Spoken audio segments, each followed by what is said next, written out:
Hello, thank you for joining me on the Live Well podcast today. I'm your host, Hilary Rose. Now, I am so happy to be able to bring you this episode today. If you suffer with fatigue, weight loss, libido, or maybe you're just trying to optimize your health, then stick around because this episode could quite possibly be for you. I get to speak with Yvonne O Shaughnessy, otherwise known as the Health and Nutrition Coach. She is a nutritional therapist, a medical herbalist, and you often see her on RT's Today Show and loads of different print magazines and newspapers. Everybody wants to talk to this lady. There's so much info out there about diet and supplements, and it can be very confusing. But Yvonne specialises in food intolerance, gut health, iridology, and perhaps most important of all for us women, she specialises in female hormones. Her advice is simple and straightforward, and she's helped so many women, and myself included, on their health journey. Oh my God, the HRT didn't work. What am I going to do now? I can't go on feeling like this for another 10 years or 9 years or whatever. And this is so important. Like, if you feel like this, don't continue on thinking that it's going to get better. It's actually not going to get better. It's going to get worse. So address it. You know, when you start to see those little red flags appearing, you know, the chronic fatigue, the irritability, the overwhelm, where you feel like, God, I used to be able to cope with that and now I can't cope with anything. Yes. You know, they're the red flags and we need to address those straight away. Don't wait for 6 months or another year to go by and think, I couldn't be in the perimenopause. You can be in the perimenopause for up to 12 years. Yes. And it can start like from 35 on. Aside from her expertise, which is mind-blowing, she's kind and caring and genuinely wants to be of service. So I really hope that you enjoy this episode and that it helps you on your health journey. So, Yvonne O Shaughnessy, you're so welcome to the Live Well podcast this morning. Thanks for joining me. Thank you for having me. I'm delighted to be here. It's a pleasure. And I've been meaning to get you on for so long, so I'm really delighted that we could do this. So you and I were introduced a couple of years ago, and you really kindly gave me a consultation at the time. And you gave me a bunch of amazing advice, dietary advice, even lifestyle advice, and a lot of herbal tonics as well. And I followed it all. And and at the time I was in burnout mode, but I didn't actually realize it. And I was quite shocked and thrilled by how I had turned my health and my energy around within about a 3-month period following your advice. It was remarkable. It really was. And it did a couple of things for me at that time. Obviously, it got my health back on track, which was phenomenal. It also made me realize fully that I am my own advocate for my own health and my own health journey. And it really made me take the bull by the horns regarding my own health and doing all the research and everything that I needed to do to keep myself healthy as I, get older.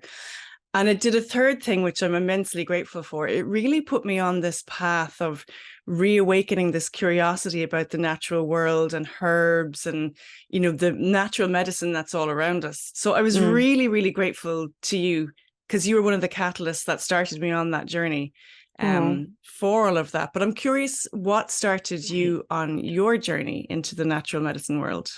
My hormones started me, and they're keeping me very solidly grounded here now as well as I hit into my mid-40s. Yeah. So I was in my early 20s, really covered in acne, really bad acne, and just felt awful, felt really down.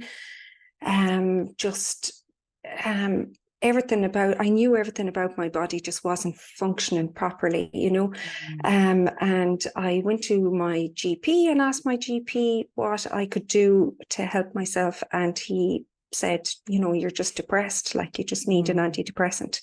So I thought, okay, I feel bad. I lacked energy and I felt hormonal, but I didn't feel depressed. I knew I wasn't depressed. So I thought, okay, that's definitely not the solution. So I remember throwing the prescription in the bin outside the dispensary, and I thought I have to find something else. Good and for then you. I discovered Dr. Dealish Clare. So she is a medical GP and she is a herbalist also. She's here in Galway. And I went to her, and after a couple of months, just like yourself, she turned my life and my health around. You know, Wow. like my hormones had settled, my skin had improved, my energy was better. And I just thought, oh my God, I just have to get into this. So then after I left college, I got a job at a really good company. And after a year, I handed back the car keys and the laptop and the phone and the whole lot. And I went back to college and studied nutrition first, a degree in that. And then I went back and did a degree in herbal medicine. Wow. That's Yeah. quite the journey. That's absolutely amazing. So what age were you when you were graduating after that? I was 29. I Perfect. did the nutrition and the herbs almost kind of alongside each other. They doubled over at one stage. Because I was thinking, God, I'm getting old here, you know, I need to get this course. You know, I When just you thought, think am of I it, too old? yeah. Yeah. And it was my Yeah. husband that kept pushing me saying, of course you're not, do it, do it, do it. And now I'm 44 and I've 13 years done in this career. Wow. And I just think, oh, thank God I did it, because I don't know what else I would like. I literally don't know what else I would do now. That's just me, herbs and nutrition. And it's amazing. And you are a living, breathing example of it, because we met in person. And it's funny when you talk about how bad acne you had, and you had said before that you had, boils on your skin. It was that bad. And the first thing that I noticed about you was your skin and how immaculate and radiant it is. So it's quite the turnaround, really, isn't isn't that it? funny now? Because I was always so conscious of my skin and putting my hand over my chin the whole time, because that was the worst place. So yeah, that's thanks to the herbs. There you go. Thanks to the herbs. And I love, so you're called the health and nutrition coach. And on your website, you've a lovely mantra and it says, eat right, not less. And I really love that, because I think people feel like they need to be very strict within themselves, but it's almost like that mantra is almost like a modern day version of, let thy food be thy medicine. And I love that. Can you talk us through that a little bit more? I just try and teach my clients that if you eat right, you don't have to be counting every calorie. You just eat right. You don't have to eat less. Like if you eat loads of vegetables for your dinner, you don't have to count, oh, hang on now, I better cut back on all of this veg. You don't have to be analysing your food, because it's so good for you that you don't have to get into that weighing things and counting calories and all of that. And it's just so important that we try and become aware of our food, like especially things that come in packets. Sometimes we're zoning in on how many fat calories are in this, how many calories, how many grams of fat, how many grams of sugar. And we think, oh, if we eat less sugar, that's good. But we forget to check the ingredient list. And the ingredient list is key, because let's say, for example, the gluten-free breads that are out there at the moment. And some of them are lovely and some of them are awful. Like there's a list of maybe 50 or 60 ingredients in some of those breads. And if you think about bread is like wholemeal flour, white flour, or a different type of brown flour, buttermilk and an egg. It's like 3 or 4 simple ingredients. And now we have this bread on the supermarket shelf and there's about 50 ingredients in it. Yeah. And it's so unhealthy. And it's just, if you eat right, you don't have to keep analysing your food, because sometimes people think that nutrition is so complex. And it doesn't have to be complex. It just has to be simple. Just go back to the basics of potato, meat, veg, nuts, seeds. Eat the rainbow. Yeah, exactly. Just and stick to that and stay away from the packets. And you don't have to eat less because you're eating right. Eating right, exactly. And it's interesting when you talk about the packets of food, because I go into, like I would grow a lot of my own food, and then I would try and buy locally fresh from farmers or farmers markets. And then I inevitably end up in supermarkets as well. But part of it is there's whole aisles of like what I don't consider to be food, which are packaged as food. They're just like full of chemicals, full of all sorts of rubbish. And it's really interesting that you say about the gluten-free bread, because I have this thought as well about the vegan products that are offered out there at the moment. Like sometimes sometimes I'm vegetarian, sometimes I was vegan for a while and I enjoyed that. Although I did find it hard to sustain. I do eat meat occasionally now. I have just the complete mix, but and I've tried everything. But I noticed when I was trying to eat vegan, the vegan products that were offered were absolutely awful. And the stuff that was in them was not natural. You're better off to just stick, like not eat packaged vegan food, because that seems to be worse than anything out there. Oh, absolutely. Especially the cheese. You know, the cheese, it feels like plastic. It looks like plastic. You know, when Tastes you like look, plastic. when you look at all the ingredients, I mean, like they're not food, those ingredients. They're chemical compounds that are just literally binding all of these ingredients together. They're not offering us any nutrition. All they're doing is disrupting our hormones and definitely disrupting our gut bacteria. Like our gut bacteria are going to die because of that, those ingredients, especially things like preservatives, additives, aspartame, that sweetener that's in so much stuff like that. It has the ability to kill off our good bacteria, and our good bacteria is so precious to us in so many ways. Our cognitive health, our hormone health, our energy, obviously our digestive health. Like, it's vital that we hold on to that good bacteria as much as we possibly can. And so if you're looking at packets that say sugar-free, they more often than not have that aspartame in it, don't they? Absolutely, they do. So you're taking out the natural sugars, which you need a little bit of, and then they're putting in this chemical aspartame stuff, which is giving you that sugary high, but saying it's sugar-free. Yeah, so they get away with it because there's about 60 different names for sugar.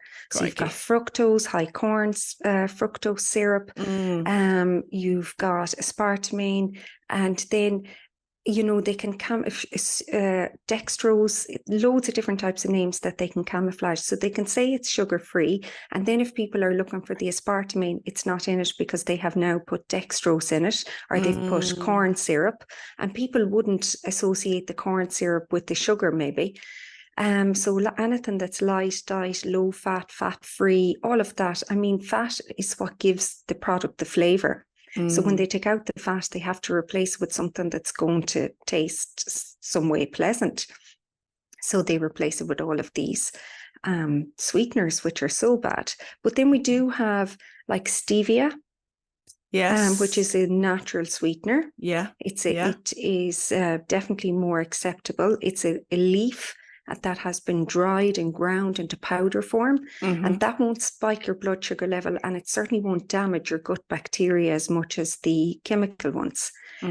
So that would be an option for somebody. Or honey. Now, honey is, I mean, it's a minefield because it's not honey, it's corn syrup that's on the shelves now. Here we go again, you know. So what do you look for then if you're looking for honey? Because I use honey an awful lot and everything. I give my kids a lot of honey rather than. But so what do you look for if you're looking for the proper honey? That you look for is raw. It has to say raw. Okay. Raw. Now, local honey will usually be raw. So they don't put it through the whole processing and heating treatments, because that will kill off so much of that natural antibacterial and antifungal properties that honey offers us, and all of the pollen that it gives us as well. And a lot of the time, for anybody who suffers with hay fever, I always say to them, start in January with the local honey. You know, obviously there won't be honey available, but you'll have to have, like, if you know somebody who has bees, they might have a supply of honey, local honey, that they will be able to give you. And you start taking it in January and February and build up your immunity to the pollen. So it's like a natural vaccine.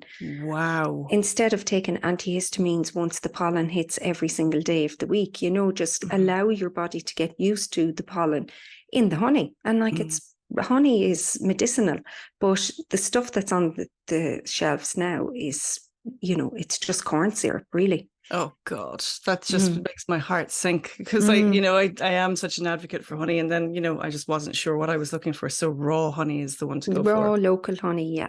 Okay. So, I mean, I imagine, you can correct me if I'm wrong, but I imagine that the majority of your clients are women. Yes.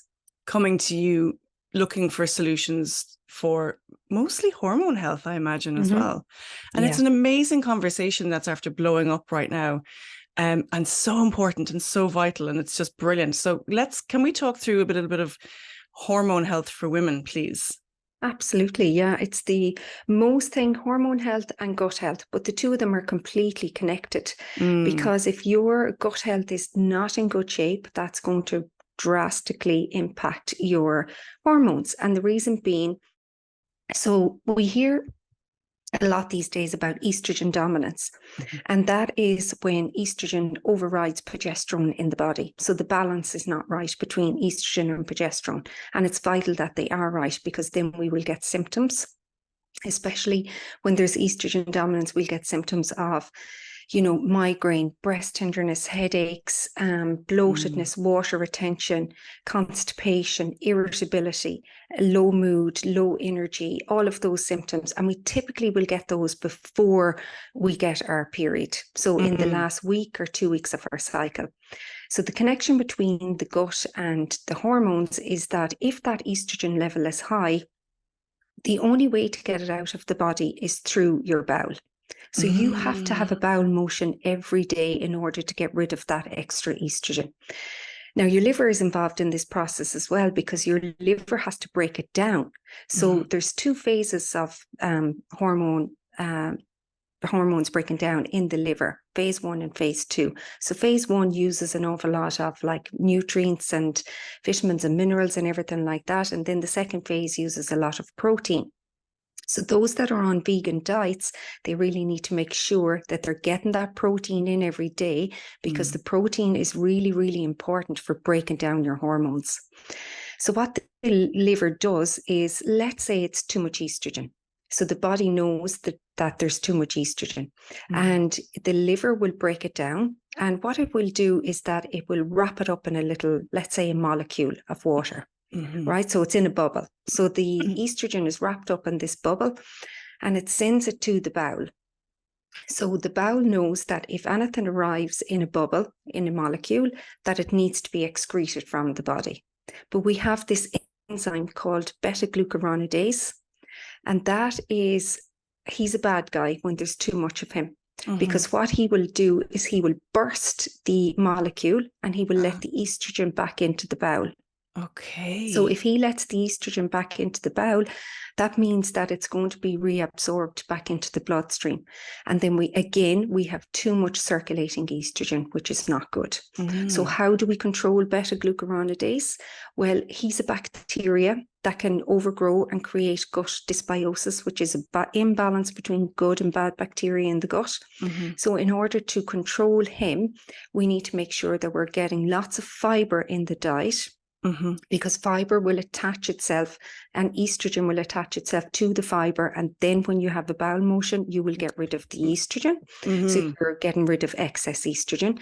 And then the fiber, the nutrients in the fiber feed the bacteria, the good bacteria in your bowel. Oh, I wasn't aware of that. Fiber is a probiotic or a prebiotic. So we've got probiotics, which are the bacteria that are ready to populate the gut. And then we have prebiotics, which are fibers, really. So they're the fibers in food that feed the bacteria. So if you have a diet that has lots of fiber in it, nuts, seeds, whole grains, beans, lentils, you're feeding the good bacteria in your gut. And that good bacteria will then override the beta-glucuronidase, so that there isn't loads of this bad guy hanging around waiting to burst the bubble and let the estrogen back into the bowel. Wow. So the connection with your gut and your hormones is absolutely enormous. We have estrobolome, which is the bacteria in the bowel that control the amount of estrogen as well.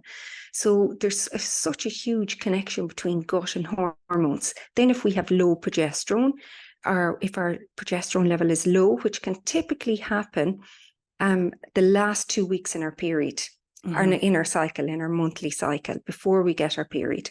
So let's say, for example, progesterone is released when we ovulate. Progesterone is really important. It keeps us cool, calm, and collected the last 2 weeks in the month. But if we'd have had a really stressful 2 weeks prior to that, so you're just starting off in a new month, day one, and the stress hits, and it's going to last for a while. If that happens, your body makes a choice. It'll either make cortisol or progesterone, but it won't make both. So then at the end, or when we ovulate, we're supposed to release progesterone. But if we didn't make enough of it because we were so stressed, all we made was cortisol, then it's not there. And that's going to greatly impact the end of our monthly cycle. So that's when people typically get PMS, PMT, all of those symptoms that I mentioned earlier, the breast tenderness, the irritability, the low mood, the overwhelm, like complete overwhelm, water retention as well. So the connection with the progesterone and the gut is, if it's low, which it might be if you got stressed and didn't produce your own, low progesterone levels actually encourage the growth of yeast in the gut. So that's why an awful lot of women will suffer with vaginal thrush or bacterial infections before they get their period, because their progesterone level has dropped so much. And that's feeding the bacteria in the gut are able to grow more, which is unfortunate. So we really need to concentrate on increasing that good bacteria, like introducing things like kimchi, sauerkraut, and having that high fiber diet, those probiotic foods. Like just add a spoon of sauerkraut or kimchi with your dinner every day. You know, just a little side in a little side dish, and you're going to have that every day, just to introduce that bacteria back into your diet. Wow, simple as that. What are other simple things that people listening can take on board and just introduce into their daily diet? Just because, you know, what you've described is so complex, and sometimes that can be a little bit overwhelming for people. So what's the simplest thing that they can do just to try and maintain their hormone health? The simplest thing that I get women to start off with, we all know Rome wasn't built in a day. So we're not going to go from these, like, you know, diets that are maybe high in alcohol and fake sugars and whatever, to like this perfectly clean diet. It's too overwhelming for people. So we break it up into stages. So let's say week one, we take on seed cycling.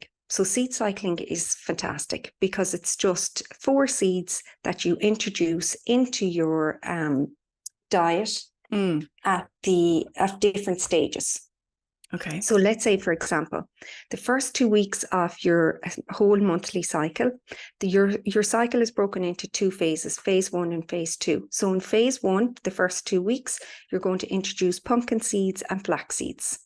And this is preparing your body to release estrogen. So estrogen is rising from the minute that you get your period until day 15, estrogen is on the rise. And that's really important. That makes us feel, that's when we feel and look our best, is in those 2 weeks. So we need that estrogen to be there and be present, and we need to metabolize it out of the body as well. So the pumpkin and the flaxseed are the first 2 seeds you're going to introduce, and it's a teaspoon or a tablespoon of both. So 2 tablespoons a day, a tablespoon of pumpkin seed, a tablespoon of flaxseed for the first 2 weeks. The pumpkin seed is going to give you zinc, which is really important for making progesterone in the second phase of your cycle. Okay. It's really high in magnesium, which keeps your body nice and relaxed, and it helps you to metabolize those hormones. Remember, we have to break the hormones down. That's key, because if we don't break them down and get rid of them, we're just a circulating hormone machine, and we don't want to be recycling hormones all of the time, because that's toxic, you know, to our body. Yeah. Flax or pumpkin seed are really high in iron and selenium, all of the things that we need to help us to make estrogen.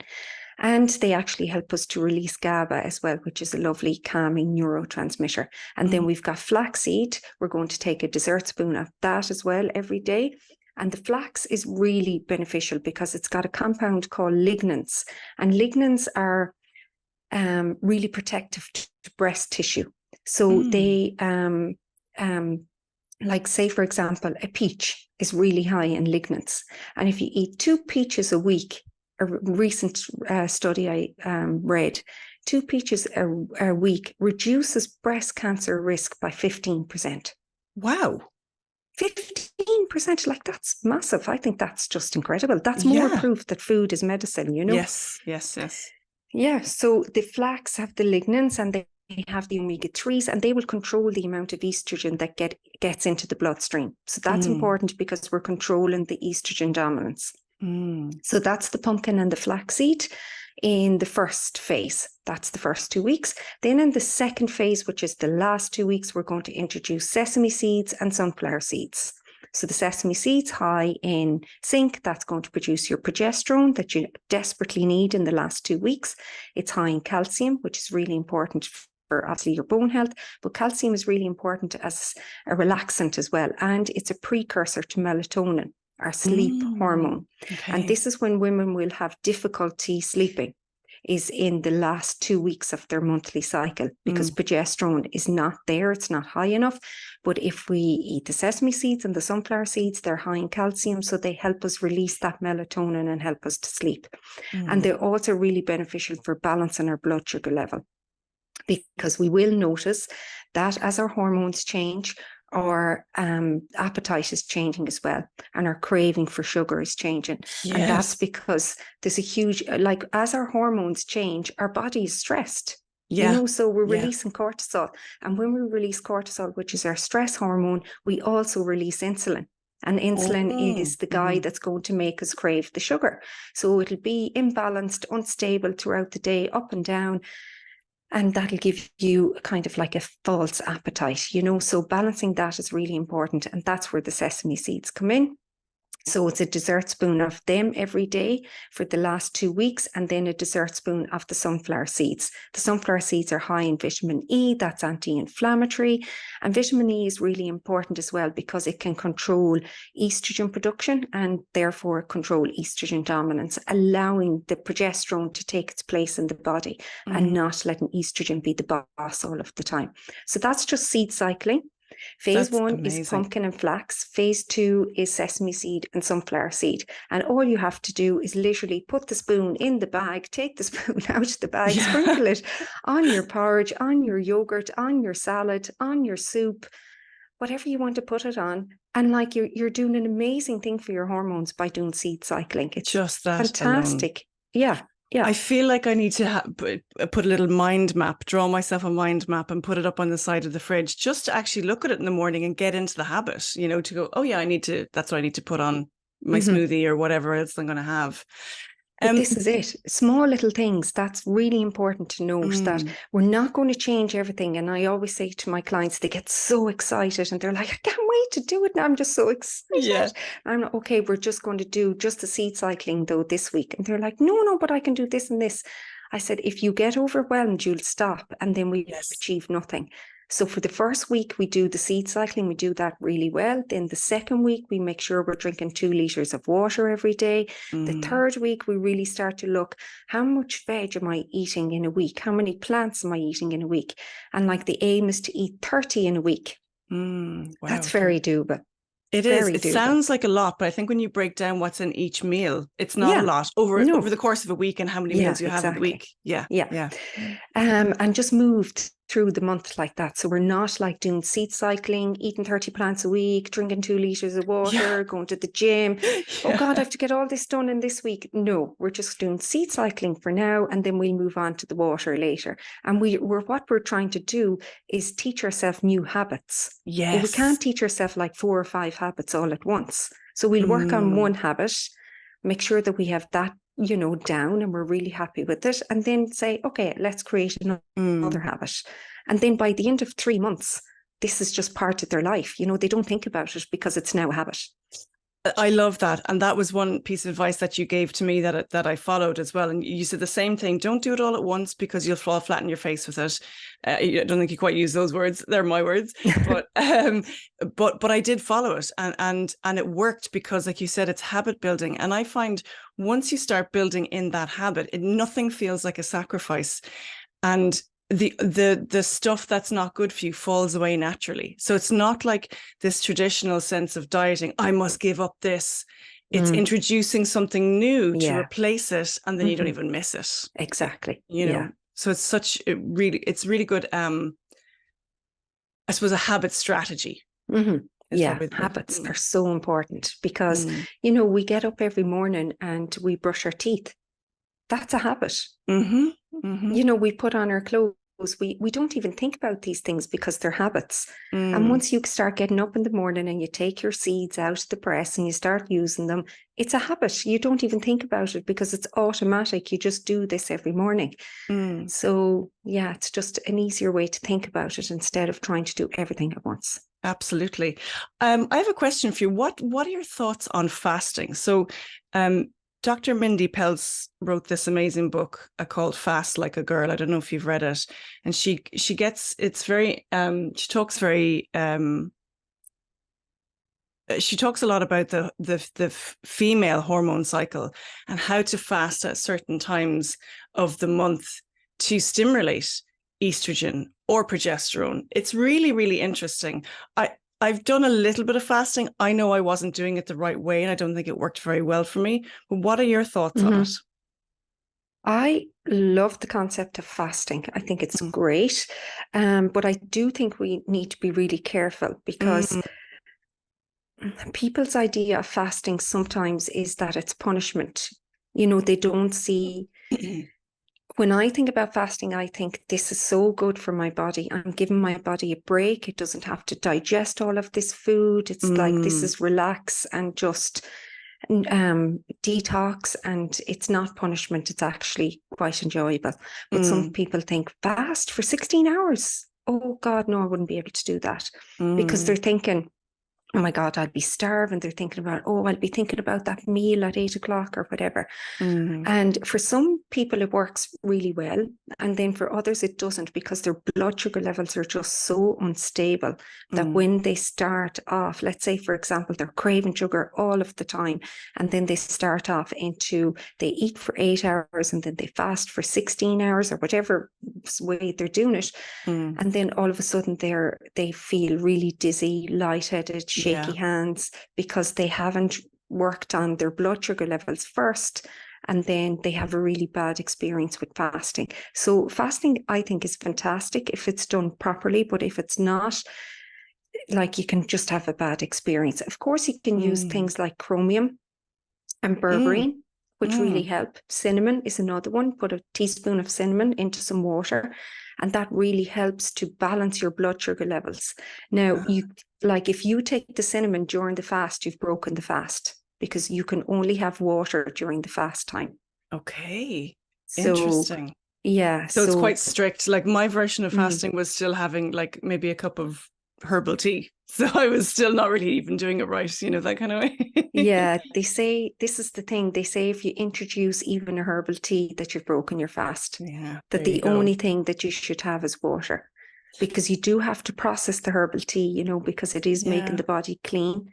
It's nutrifying the body. The liver has a job to do because there's properties in it. It's offering the body something.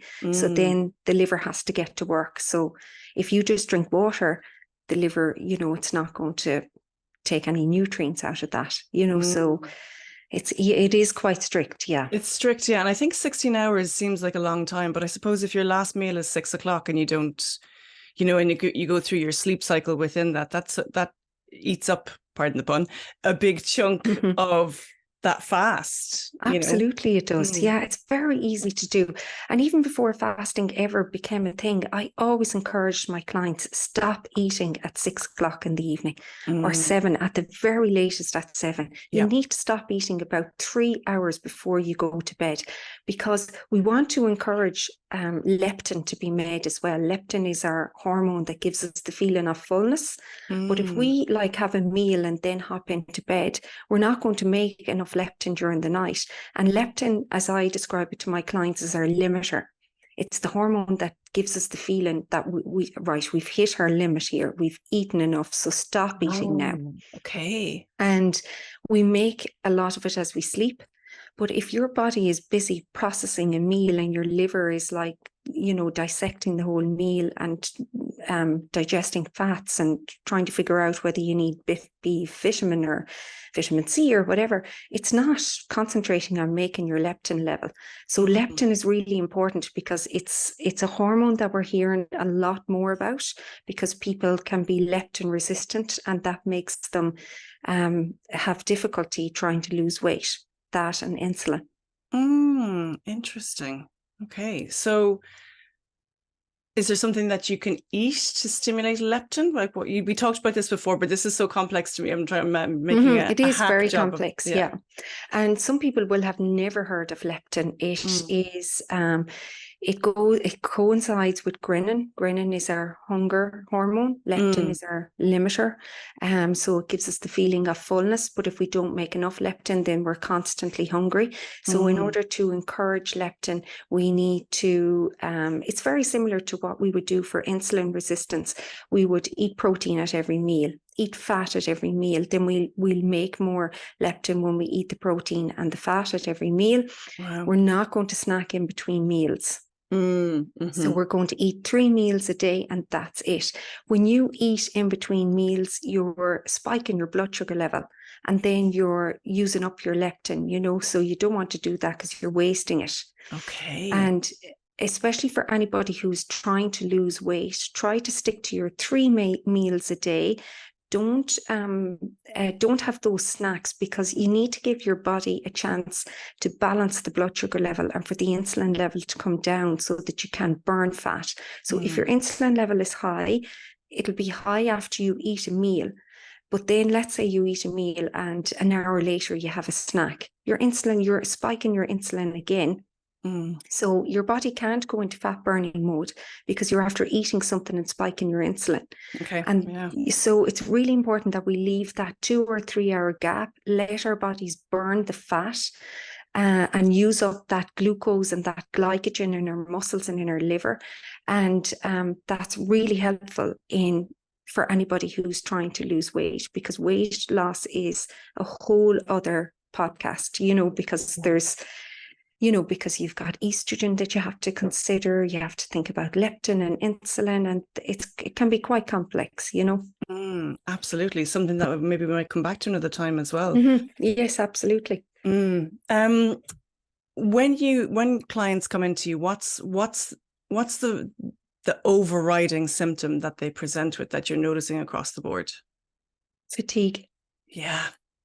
If you could bottle energy, you'd be just a millionaire. And so true. Yeah, because people go to the health foods shop saying, I've such low energy, what can I take? And this is the difficulty for me, and this is the mind boggle for me, is that people come to me, right, and they say, I'm so tired, I'm just so fed up, I have no energy. I can't clean the house. I can just about get the kids out to school and make a lunch. I go to work. When I come home in the evening, I'm so exhausted. Don't ask me to go for a walk because I'm just not able. And then they go to the health food shop and they say, God, I'm exhausted. What can I take? And then the health food shop will offer them a stimulant because they asked for energy. So they're giving them energy. So they'll give them something like Siberian ginseng, rhodiola. And that's not great, even though they're fantastic herbs. But that may not be great for that person who is burnt out. Yes. So the last thing that you want to give them is Siberian ginseng or rhodiola on their own, because all it's going to do is stimulate the nervous system even more. So now they're not going to be able... they get wired and tired. Yes, it overrides that feeling of I'm burnt out and just keep going. So perpetuates it essentially. 100%, yeah. So now you're like wired and tired. So you go to bed but you're wired to the moon. Like you think your mind is literally like go, go, go, go, go, go. But your body is like, I'm exhausted. Please stop. Please just give me a break. Please let my mind rest. But it won't, because you've taken a stimulant. So the stimulants are fantastic when they're mixed in a combination of herbs. And like when we mix herbs, we mix like 15 herbs into a bottle.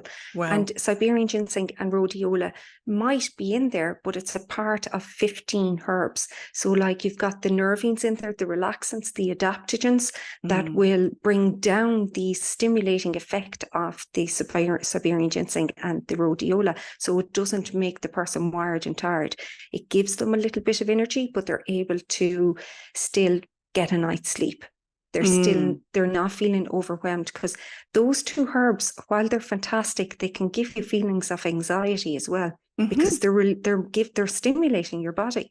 So anything that creates stimulation can release adrenaline and cortisol, and that can make you feel, a little bit anxious as well.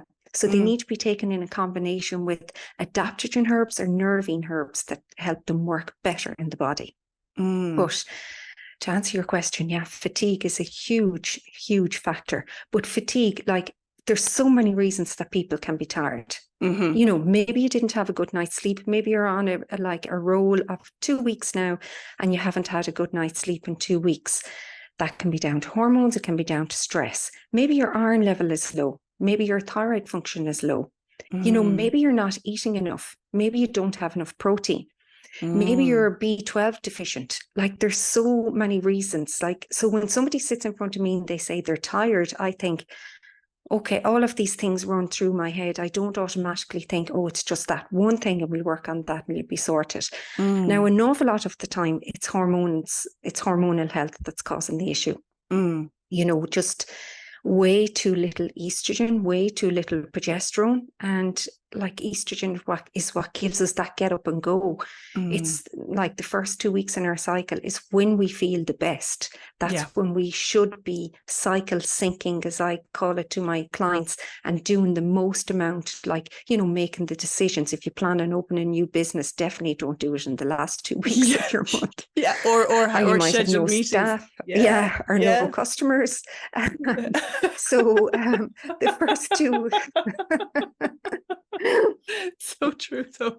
Yeah, you know, like, oh, it's funny the things some clients say, but they're just flashing through my mind now. But because I work with so many women that, like, are in really high-powered jobs, and we try to cycle sync. We try to say, okay, these meetings cannot go ahead at this time because, you know, you fall into this, like, week of, like, low mood or whatever. Now, once they're on the herbs for a while, they come out of that. But for the first while they're going through it, we're trying to accommodate the body as much as we can, you know. It's amazing to even, like, and I think this information is rising so much more now, and it's blowing my mind to tie your life operating system to your menstrual cycle. It is your life operating system, essentially. 100%. If we can tap into that and actually harness it, and not shy away from it, go, oh God, well, I have to do this at a certain time because this is my menstrual cycle. It's like, oh no, well, this is the time when I can really use it to my advantage and really harness it. Phenomenal, the difference it can make. Oh, absolutely. Especially, I see, you know, women are so hard on themselves. My God, they're so hard on themselves. Yes. Men, like, you just tell them, don't do this now for, you know, X amount of time. And they'll actually just say, yeah, I won't bother. And women would be like, no, absolutely not. I have to go to the gym. I must go to the gym. I must work out. I must do the HIIT class. You're like, well, your adrenal gland is in smithereens. So you can't be doing these HIIT classes because, you know, you're forcing it into overdrive and producing adrenaline and cortisol, and it doesn't have it there to give to you. So you're burning it out again. So you need to stop the HIIT classes and all of the intense exercise and do something like a yoga, a Pilates, a gentle walk. But sometimes they think, what? Oh my God, no way. You're like, I wouldn't be sweating after that, you know. So they want but it can be a habit too, that stimulating drive all of the time. But women are just so hard on themselves. And when it comes to exercise and, let's say, your period, I always say to women, just be kind to yourself. You know, you 100%. Don't have to go to the gym and do an intense workout. Go for a walk. You know, that's like, I think when you have your period, it's like hibernation. Yes. You know, just mind yourself, take get into bed. Yeah, just really slow things down, because your hormones are absolutely, they've hit rock bottom on when you get your period. And it doesn't matter how many herbs you take or how much HRT you take or anything like that. That is not going to change. You know, you're not going to rise your hormones up on day one by taking a load of supplements or herbal medicine. Your body is just, that's the function that it goes through, and the hormones drop down. And when they do, we just have no energy or a lot less energy. And we just need to accommodate that and understand that and be kinder to ourselves. Hey, if you're enjoying this episode and you'd like to show your support, if you like, you can buy us a coffee using the Buy Me a Coffee app, or online at buymeacoffee.com/livewildpodcast, or just click the link in our show notes, it will take you there. Alternatively, you can also donate crypto to the show using the BitDonate app or at bitdonate.com and search for Live Wild, or just follow the link in the show notes. Either or both those donations really help us make the best show possible. And as always, you can like, subscribe, and share the show with your mates or on social media. Thank you so much for your help. Absolutely, I couldn't agree more. And also, when you think of the physical process of shedding, you're losing so much out of the body during that time. And for women who are maybe in their mid-40s and onwards, it can be an awful lot, you know. And I just feel, you know, there's so much nutrients lost and and water lost, and I always feel immensely dehydrated during that time. That I have to really consciously rehydrate. Yeah, so if you're doing HIIT classes on top of that, you're losing an awful lot. Yeah, I agree that we need to tap into. And I suppose it's interesting because you talk about, you've got clients that you work with that are, you know, have high powered jobs, probably quite corporate jobs or whatever, and they're it's quite a male driven career. And so they're probably switched, I imagine, into their male a little bit more than their female, and switched out of the menstrual cycle. So if they switched back into the female, it's not that they wouldn't be capable of doing the work. I think probably they would do the work more effectively, you know, if they switched out of the male and switched into the female a bit more. Yeah, absolutely. Yeah. So like, I really feel bad for women when they're going through the perimenopause and the menopause, and they have these really corporate, high performing jobs, you know, where they have to go in front of, you know, maybe 20 males and do a presentation, and they might be getting hot flushes. They might be getting, like, you know, a cramp. You know, they might, oh God, I can't remember what that thing was. Oh, no, there's 20 of them looking at me now, you know, and they're feeling overwhelmed, you know, and they're the men sitting there, like, they get up in the morning, they look the same and they feel the same. They have no idea what us women go through. Like, the way we go to bed may not be the way we're going to get up in the morning. We might get up and feel awful. Our period might have started. We might have terrible cramps, and now we have to perform in front of all of these males, which is usually the case in the corporate world. So I think women just need to be mindful. Be mindful, exactly. Sorry for interrupting you. And you know, men, when you talk about hormones on that level, they deal with one hormone most of the time. Most of the time it's just one hormone, really, testosterone, that they're dealing with all of the time. So they're very plain sailing. So for them, it's good actually for any men listening to have, if you have, you know, women in your lives, be it, you know, partners or colleagues or friends or daughters or whatever. To be very aware.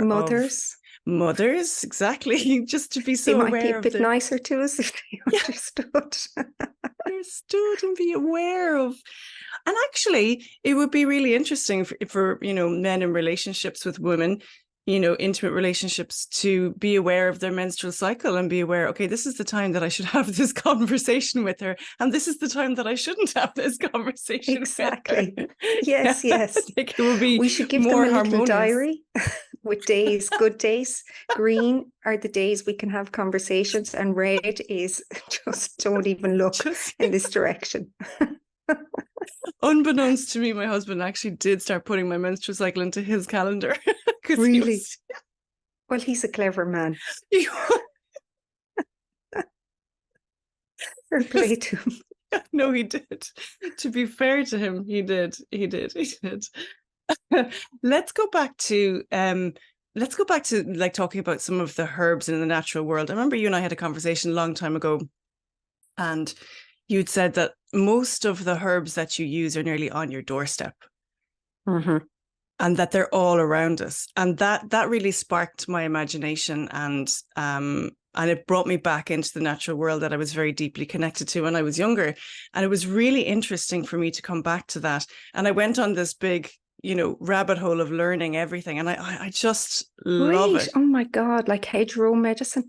Hedgerow medicine. I've got a wonderful book here, actually. I've got a couple of them, but look, it's this is wonderful. This is called The Hedgerow Apothecary. Oh, stop. That's fabulous. So it's lovely. And there's a few other bits as well. But I literally started to go out into the hedgerows and find the medicine. And started using it. Things like rosehip and nettle and elderberry. I brought the kids out. We did it together. It's been wonderful. Sometimes I forget about it. This season, I didn't do any elderberry or rosehip or any of that. And I went, oh God, they're gone now. But, it's always there for us when we do it.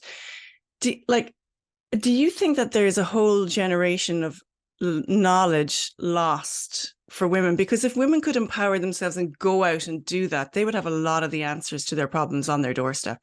Yeah, and it's really unfortunate. But convenience is the biggest thing that people look for now, so, they want it immediately and they want an immediate result as well. So we've changed the way we expect our body to heal even, It's funny, even the way the questions I get asked is like, how long will this take?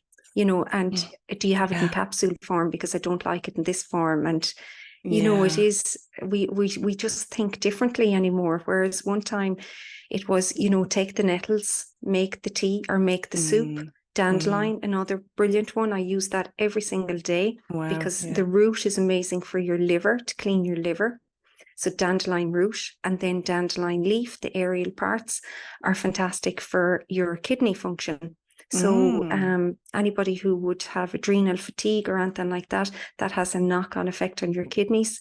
So it's really important to support the kidneys when you're supporting the adrenals. So even if you're fatigued, just having a dandelion tea would be beneficial.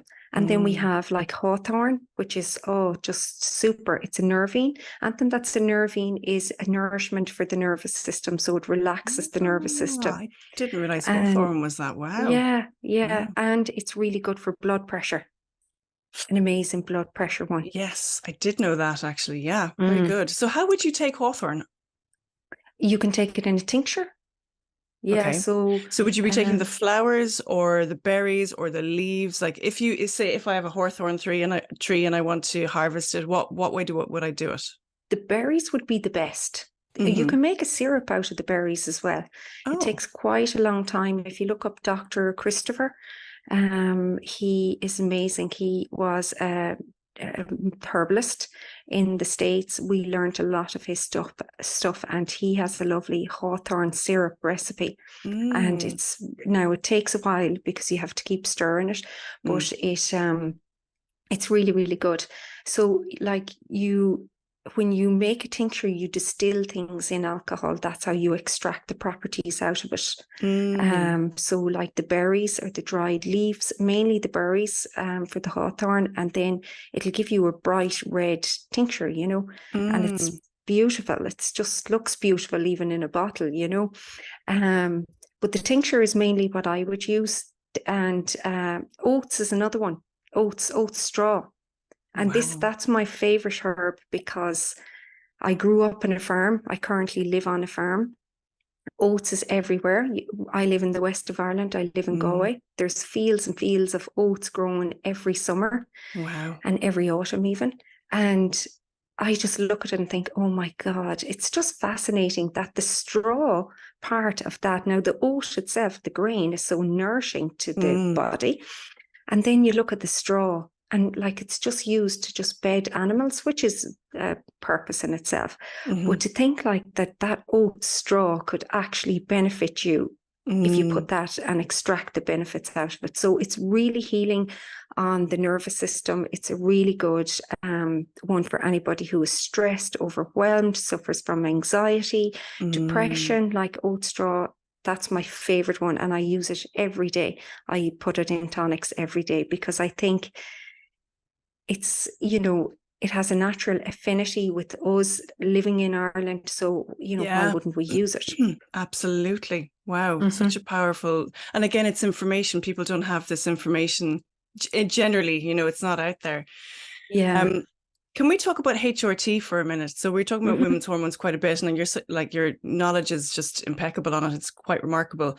So what are your thoughts on HRT?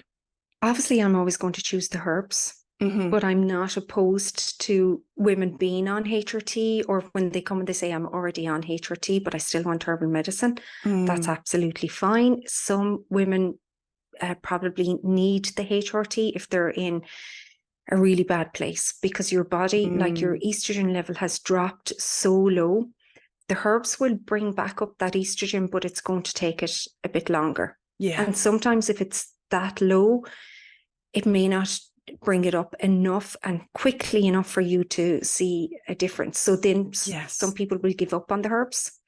Some people try the HRT and they love it. Others try it and they don't get on so well with it. There's loads of different types. But if you're really struggling, like, I mean, the aches and the pains, the overwhelm of, you know, your cognitive function declining, because estrogen feeds our brain, you know, so we need it for that electricity to happen in the brain.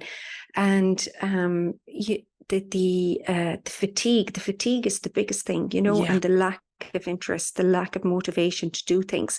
If you're at that stage, then, you know, try the HRT. There's no harm in trying it. If it doesn't suit you, then you can, you know, choose a more herbal route maybe, or you can do both. Some people do both. Lots of my clients do both, because sometimes they get side effects from the HRT and we need to just override them with the herbs. There's a couple of options when it comes to HRT.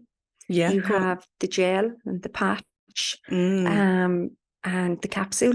So the patch, obviously you just leave on the patch, and then the you have the gel and you have the progesterone as well. So you have the progesterone capsule.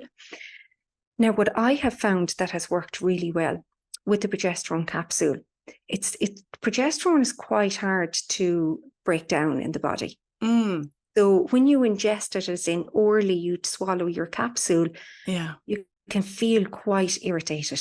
Oh boy, you can really like change things up for so many women that are really sensitive. Like, let's say women who took the pill and felt awful on it. They might struggle a little bit with HRT. So changing how they take the progesterone, I found for my clients has worked really well. So what I get them to do, and this has been okayed by their GP, they insert the progesterone vaginally, so they don't take it orally. And that works a lot better for them, because it's not literally going through the whole digestive process, and it's just locally administered into the womb, and the tissue is still receiving it. So that's really beneficial. So they find that they're able to handle the progesterone easier when they just insert it into the vagina instead of taking it orally. And then you have the different types of gels, of course, and you have the patch and you have the capsule. So what I would say to women is that, let's say you tried the patch and it didn't suit you. Take the patch off and go back to your GP and say, that didn't work for me.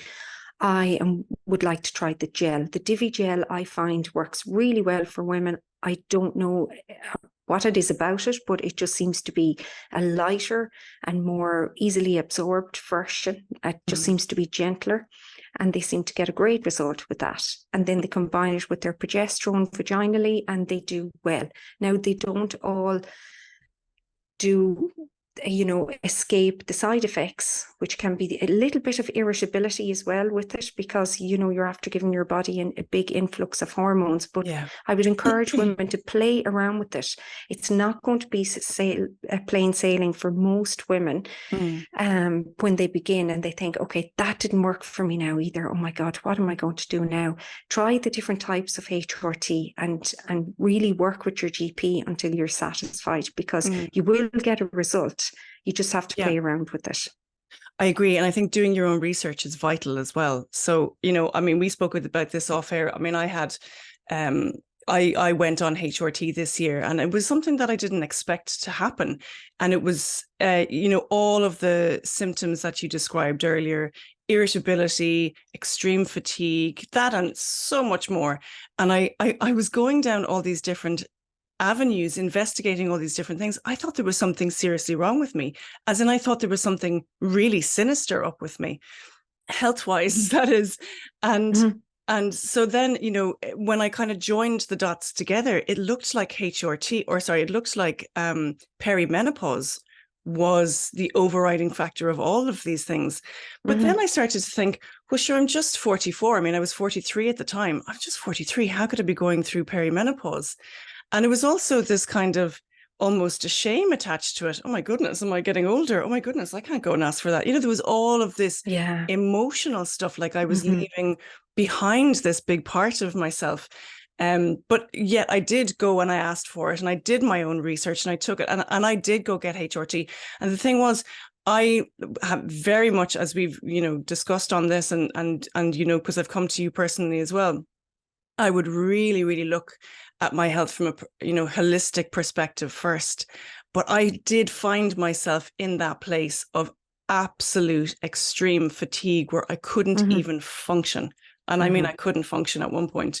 Yeah. So I went down the HRT route. Now, I'm really lucky that it has worked for me really, really well. But it's interesting now that you talk about the progesterone, because I did struggle with the progesterone. And I did have a conversation with my GP recently, and she did recommend that I try and take it vaginally as well. Okay, yeah. So it's brilliant that you're bringing this up, because it's obviously a thing. I found it was bizarre. So I found some people, find that they sleep really well on the progesterone. I found I wasn't getting the sleep on the progesterone, that it was. And the theory that I came to was like, maybe it's just not processing right through my liver, or maybe that it's going through the digestive system and it's just doing something. I was having wild nightmares on it and really bad sleep. Now, it's whatever, 3 or 4 months in, it has settled quite significantly. But what are the other symptoms that are presenting with your clients that are struggling with progesterone? Oh, the irritability is the big thing. I mean, anger, a lot of anger. Wow. Yeah, because it's quite hard to break it down. And so what I have done with some of my clients, and I work with their GPs, and let's say they're on 200 milligrams of progesterone and they have to insert that at nighttime. They might wake up in the morning like a demon. They might feel, oh my God, I want to pull my hair out. And then they say, do I really need this progesterone? I feel good on the estrogen. And it's like, oh, we're not even having this conversation now. You've got to take the progesterone. Yeah, there's absolutely no way out. You've got to. It's 100%. You have to take it. So what I have advised them to do now is let's break it up. The 200 milligrams, it comes in 100 milligram capsules, and insert one in the morning and insert one in the evening time, or before you go to bed, so that you're not getting 200 milligrams of progesterone into the body all at once. And then you're trying to sleep and you're trying to be cool and collected, and your liver is trying to process it and whatnot. So, what I have found is that the women that have broken it up, they insert the 100 in the morning, and then like 7-8 o'clock in the evening, they insert another 100, and they're well able to cope with that then, because it's not, it's filtered throughout the day through the body. So they feel a lot better on that. Yeah. Wow. Okay. That is brilliant advice for anyone out there who's struggling with it. Thank you, because this is like a free consultation for me. Thank you.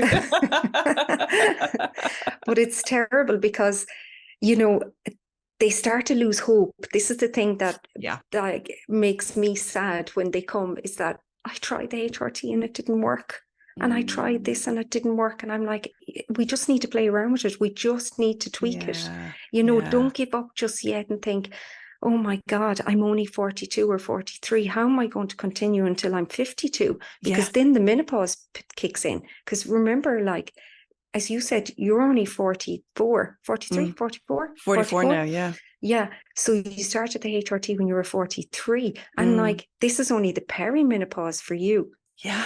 So that's what freaks women out, is that, oh my God, the HRT didn't work. What am I going to do now? I can't go on feeling like this for another 10 years or 9 years or whatever. And this is so important. Like, if you feel like this, don't continue on thinking that it's going to get better. It's actually not going to get better. It's going to get worse. So address it. When you start to see those little red flags appearing, the chronic fatigue, the irritability, the overwhelm, where you feel like, God, I used to be able to cope with that and now I can't cope with anything. Yes. They're the red flags, and we need to address those straight away. Don't wait for 6 months or another year to go by and think, I couldn't be in the perimenopause. You can be in the perimenopause for up to 12 years. Yes. And it can start like from 35 on. Yes, and this is all news to me. And, this year when I had to do all that research myself, and I think it was what was a saving grace for me as well was having conversations with people about it and having the courage to turn around and go, are you going through this? Because I'm going through this. I felt like at one point I was losing my mind.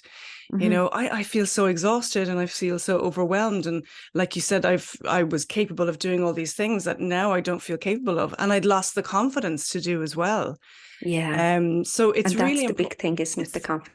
really is. It really is. And and like you said, you would feel so sad for women that they feel that this is it now, and whatever's after happening, and I'll just get through it.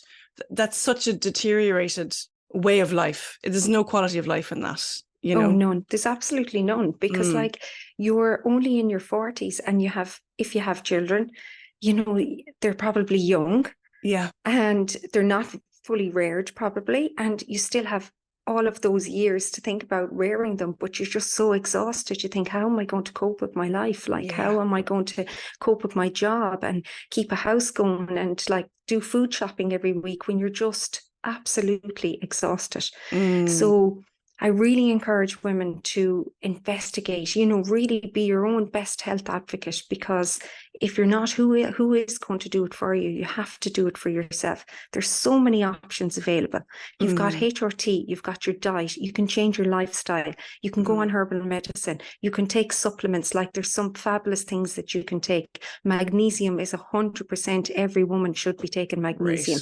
That's great. We absolutely need it. 70% of women do not reach their magnesium quota. 70% of women.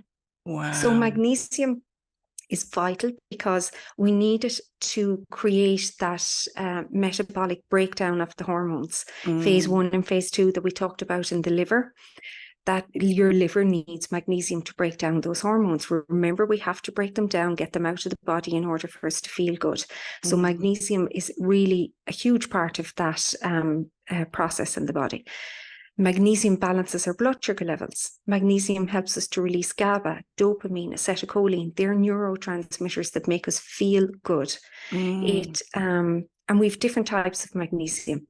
So we have biglycinate. So somebody who feels anxious, worried, overwhelmed, not able to sleep, the biglycinate is a good one, right? You get that in powder or capsule form. You take it before bed. And then you've got citrate. Magnesium citrate, really good for anybody who has all of those symptoms like overwhelm, anxiety, hormone imbalance, and are chronically constipated, or even mildly constipated full stop. The magnesium citrate will draw water into the bowel, it'll soften the stool, and it'll encourage bowel motions. So that's really important. So, and remember, the pooing is so important when you're trying to balance your hormones, because they need to leave your body, like I spoke about earlier. So the citrate is fantastic because it'll help clean the liver, but it'll also really help with breaking down the hormones, of course, and it'll suck the water into the bowel and help the bowel to clean. So that's the citrate. And then some people say, can you take both? Could you take a biglycinate and could you take a citrate? Absolutely, you could. I do. I take my biglycinate before bed, and then in the morning I take my citrate. Wow. So the citrate works on my digestive system for the day, helps me to clean out the digestive system, making sure I'm getting rid of those excess hormones. And then at nighttime, I take my biglycinate, and that really helps me relax and sleep and feed my muscles, my nervous system, everything else that it does, balance my blood sugar levels. And then we have malate is the other one, magnesium malate. They're the three most popular ones. Malate would be called upon for somebody who has a lot of body pain, aches and pains. Interesting. And for, of course, stress and anxiety. They will all work for alleviating stress, and of course, they won't override the stress. This is the important thing.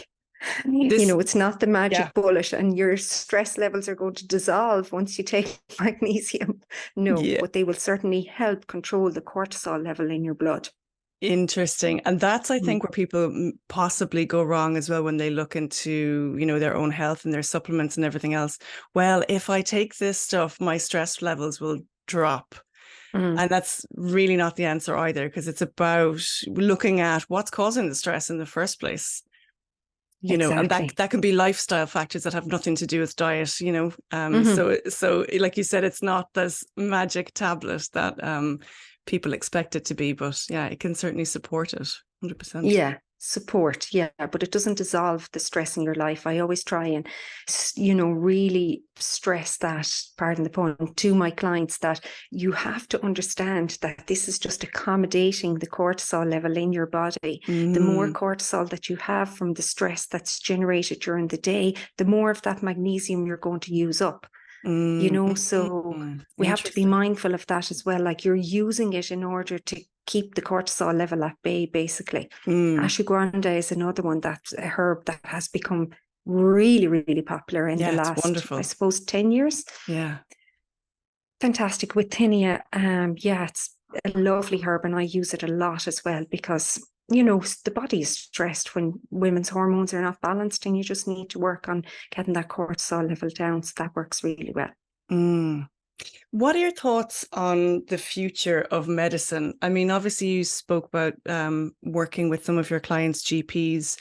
So you have, you know, GPs that are trained in allopathic healthcare or Western style medicine. And that's kind of our primary healthcare. It is our primary healthcare here.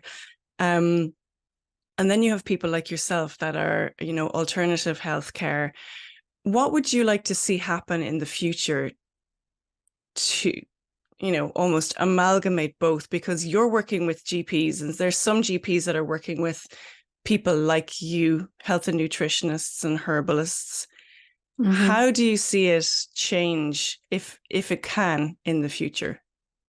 Wouldn't it be just fabulous if we could all just work together, you know, and really support that, let's just say, woman that goes, this is what I see a lot of, and I would just love to just sit in front of the GP and say, can you just please just see it from my point of view, that this woman came to you and she had breast tenderness and constipation and water retention and fatigue and low mood, and you tested her hormones because she's in her early 40s and they came back normal. Oh, and stop. Yeah, you sent her out the door saying you're fine, nothing wrong with you. And now she has left thinking, okay, this is all in my head. Oh my God, I'm actually like a hypochondriac. Yeah, there's nothing wrong with me. I'm imagining all of this. Until the next time it happens again, just maybe before her period or whatever, or ovulation or whatever the case may be. And then she goes back again to the GP and says, look, I'm just still not, I'm still feeling the same way. And then, well, you're depressed. Like, you know, you're overwhelmed with anxiety. You need an antidepressant. Like, this will just, you know, make you feel more relaxed. And if you could just, you know, have that conversation, if I could be in that room and say, well, hang on, like, maybe we could work on your hormones. Why don't we hold off on that antidepressant at the moment now, and just be able to understand. I try and understand it from the GP's point of view, right? I always say to my clients, you are going to the GP and their toolbox, the prescription pad, you know, their toolbox is medicine. So you have gone to somebody looking for maybe them to advise you on nutrition and herbs, but you're going to the goat's house for wool, because you're not. It's like if you come to me and you think I'm going to prescribe HRT or antidepressants or advise you to get them. I'm not going to do that. Like, because like, that's not my toolbox. My toolbox is nutrition, herbal medicine, and supplementation where it's needed. So we have to understand that as well, that when you go to the GP, like, so many people give out about the GP, you know, and say, well, like, they said I was depressed and they tried to give me antidepressants. And I'm like, well, that's all they know. That, like, they didn't get training in nutrition. They didn't get training in supplementation. They, you know, it's unfortunate, but I would love to work with more of them. Some of them are very open and they actually give them advice. Even oncologists, you know, they will say, oh yeah, definitely do that supplement, or, you know, do that with your diet or whatever. And then others are just like, it's got nothing to do with your diet, which is very unfortunate. And that really bugs me, because I just feel sad for those people that don't get educated on how food can make them better, you know. But to answer your question, it would be, an ideal, it just would be ideal, wouldn't it, to have, imagine if you had a health centre where you had a herbalist and you had a doctor. So like sometimes people like to go to the doctor because they're sciencey and they want the blood test done. And that's really important. Absolutely. I send them to their GP, or we get bloods organised for them to see, like, why are you so tired? Is your iron low, your thyroid, whatever? And if we could just say, let's say somebody's thyroid came back and it was borderline, they don't need medication. Then, you know, maybe you could send them down the hall to the dispensary, the herbal dispensary. Yeah. Wouldn't like, that's my dream. It would be amazing. It'd be amazing. Or to have it written into, you know, medical journals that, you know, half of their training, 50% of their training is the training that you took. Yeah. Health Wouldn't and nutrition. and fantastic that, you know, wonderful. This herb, like, let's say like bladderwrack, it's a seaweed, like it's got iodine in it, and what it does to nourish the thyroid gland, and it's got selenium, and it's just like the thyroid gland would just mop it up, you know, and do really, really well. And if we had that, magnesium is another one, like for the thyroid gland, anybody with underperforming thyroid function, they desperately need magnesium, because magnesium is needed to make T3 and T4, which are the two main hormones that are made by the thyroid gland. So like, just imagine, even if they just introduced a herbal tea, it would just be fantastic. But I think we're a little bit away from that. But it's great that I can have these conversations with some GPs and say, look, can we work around this? Because she wants to stay on the herbs, but this part of the HRT is not working out. Or can we start reducing the antidepressants, because we're going to up, let's say, St. John's wort or skullcap or ashwagandha or something like that. We'll up that and we'll reduce the antidepressant. And that works lovely, because you just feel like this is fantastic for this client now. You know, they're going to get off this medication and they're supported by their GP and by me. So they feel secure, you know? Yeah, that they're not at a loose end researching it themselves, going, I don't know what I should take when and how. No, that's wonderful. It's really wonderful. And actually on my own journey, like when you talk about going to the GP and they do blood tests and they come back perfect, that happened to me for years.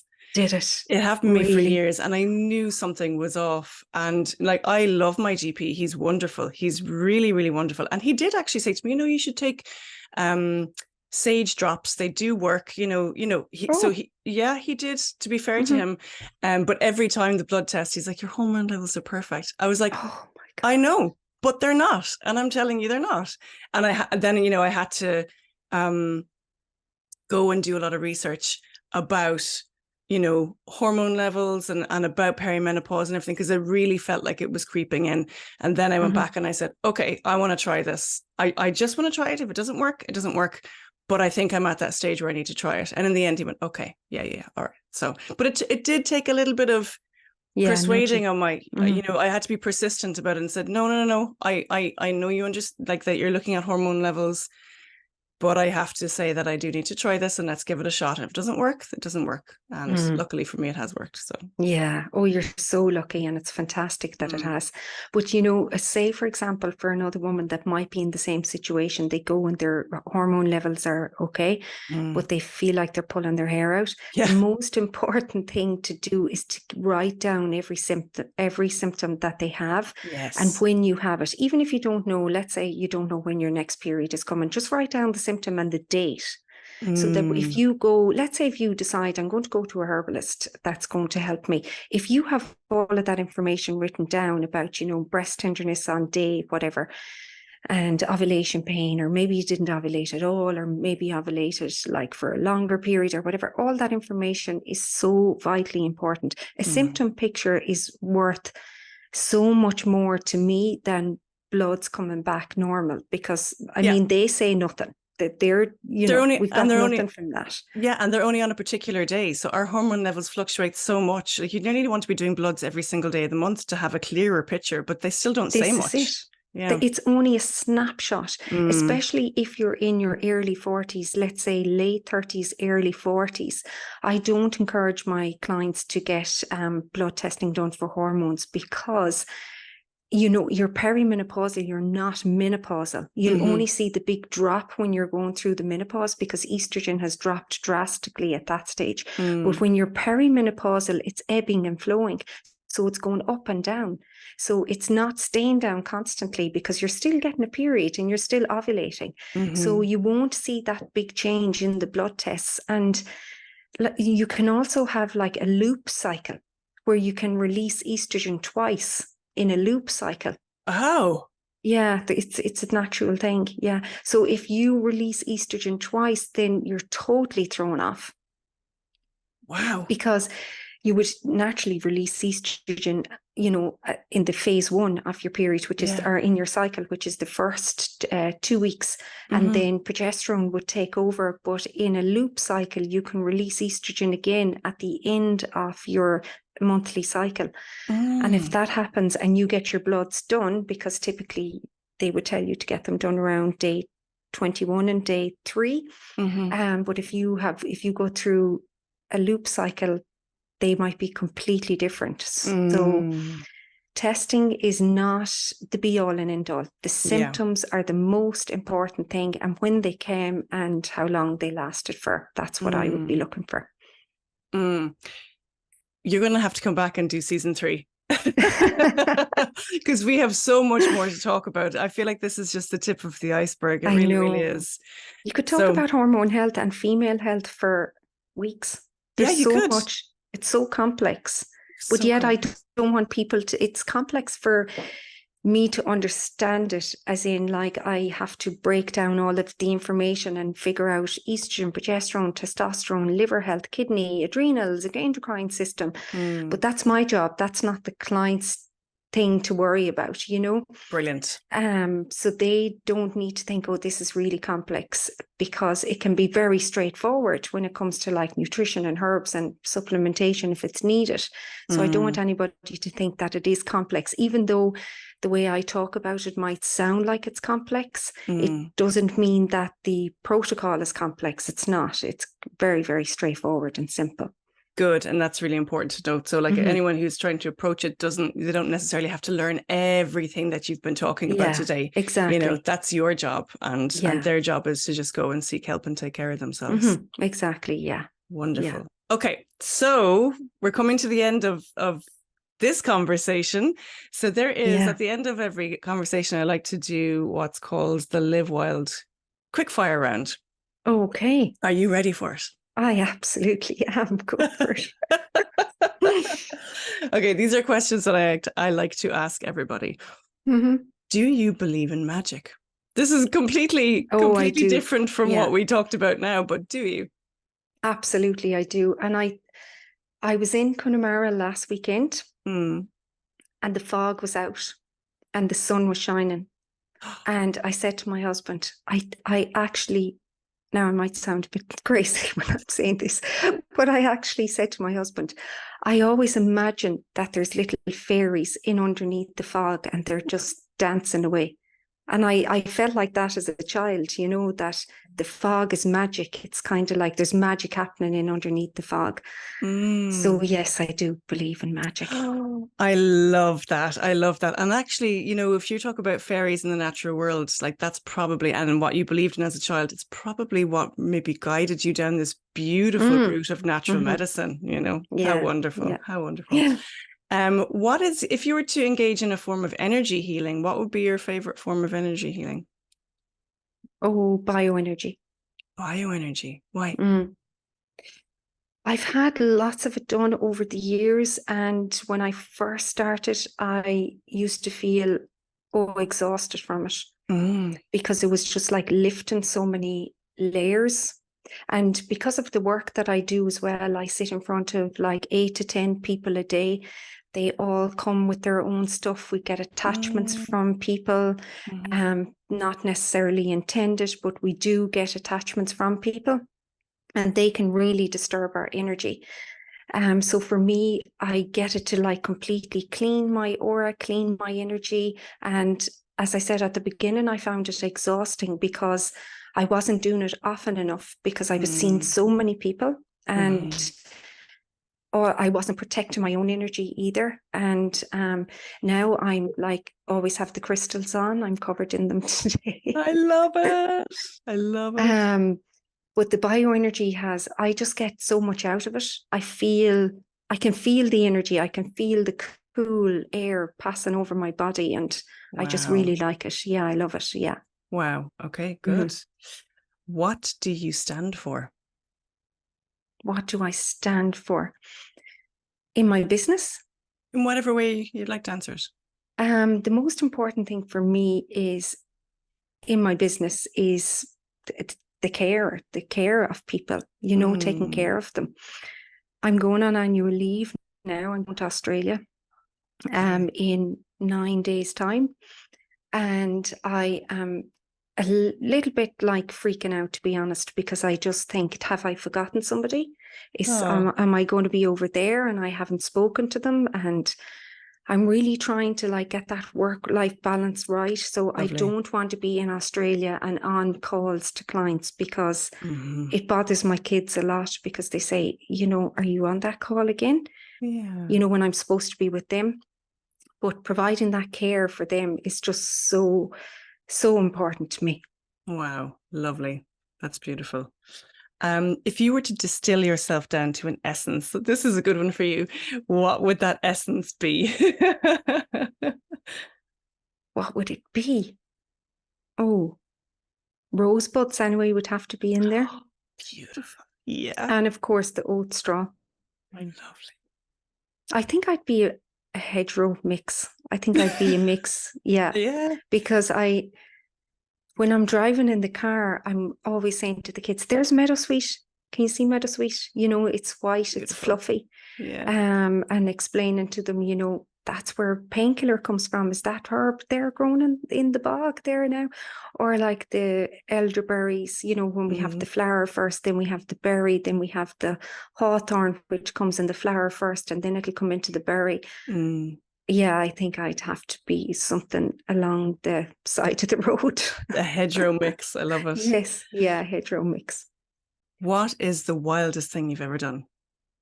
Absolutely nothing. I'm not wild at all. I have nothing wild to tell you. What did I ever do? But let me give you an example. Some people have answered, in particular this season, they've answered the wildest thing they've ever done is actually gone and have a family.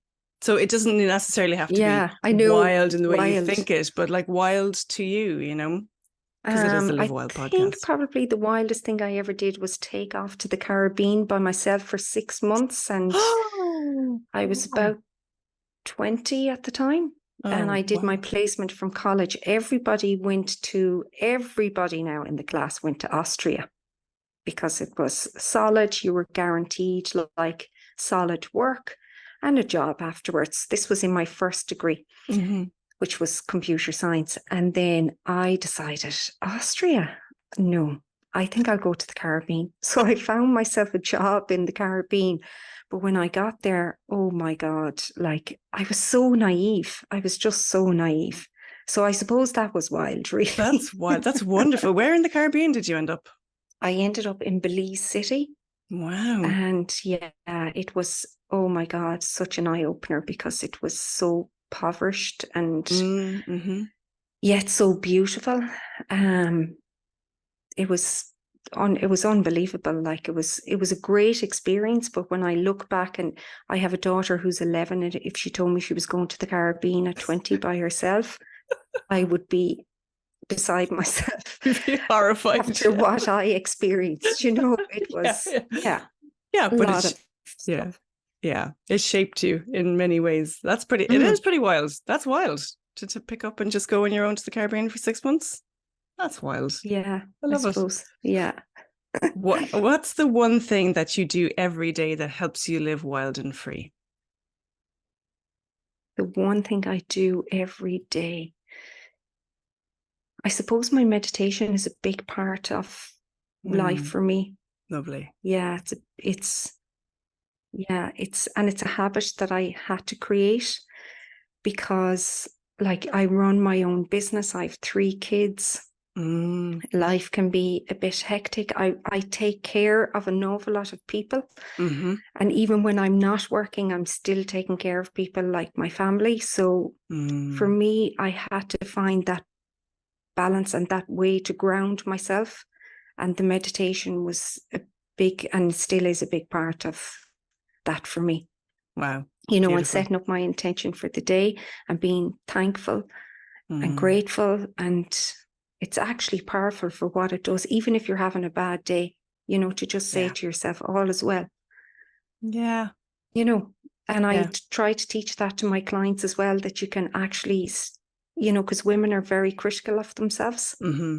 There's so much expected of us. So much, exactly. And they expect so much of themselves, and that, you know, even if you're having a bad day and everything is going wrong, just say to yourself, all is well, because it's only temporary and it will pass. And that's a little form of meditation in itself. You know, to talk nice to yourself is like a little form of meditation, instead of saying, oh, I'm just not good enough and I didn't do that well enough and that presentation wasn't good and I don't look good in these clothes and, oh, my hair is off and I should really get my hair done. And all of these things that we keep saying over and over and over to ourselves. And if we just talk nicer to ourselves, or today is a good day. Today is a good day. Today, you know, talk in the present tense, that all is well, not say all is going to be well.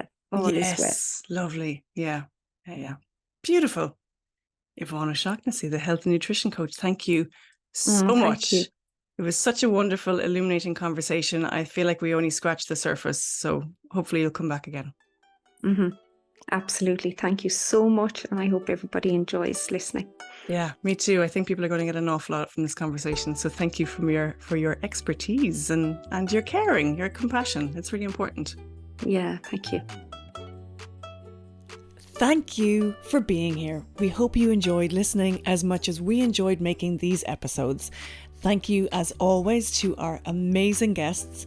A special thank you to Aoife McNamara, my co-producer extraordinaire from Imagine Media. Please like, share, subscribe and rate us. It all really helps.